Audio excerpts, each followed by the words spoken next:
Welcome. If you love staying on top of the latest Pinterest features, especially surveys and quizzes, you'll want to make sure you never miss a notification. Today, I'll walk you through the updated steps to enable push notifications for Pinterest surveys and quizzes, so you're always in the loop and ready to participate.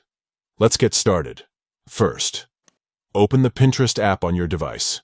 Make sure you're logged into your account so you can access all the settings we'll need. Next, head over to your profile. You can do this by tapping on your profile picture, which you'll find at the top of the screen. This will take you straight to your personal Pinterest space, where you can manage everything from your boards to your settings. Once you're on your profile page, look for your profile picture again at the top and tap on it. This is your gateway to deeper settings and customization options. Now, find and tap on the notification section. This area controls all the alerts you receive from Pinterest, so it's the perfect place to tailor your experience. Scroll down until you see the Others category. Under this section, you'll find an option labeled Surveys and Quizzes. Tap on it to see the available notification settings.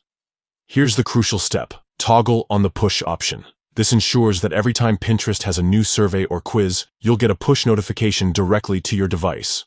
No more missing out on fun polls or interactive quizzes that can help personalize your Pinterest feed and even unlock new features. That's it. You've now enabled push notifications for Pinterest surveys and quizzes. With these notifications turned on, you'll be among the first to know about new opportunities to share your opinions and engage with the Pinterest community. If you found this guide helpful, don't forget to like and subscribe for more up-to-date Pinterest tips and tricks. Thanks for watching.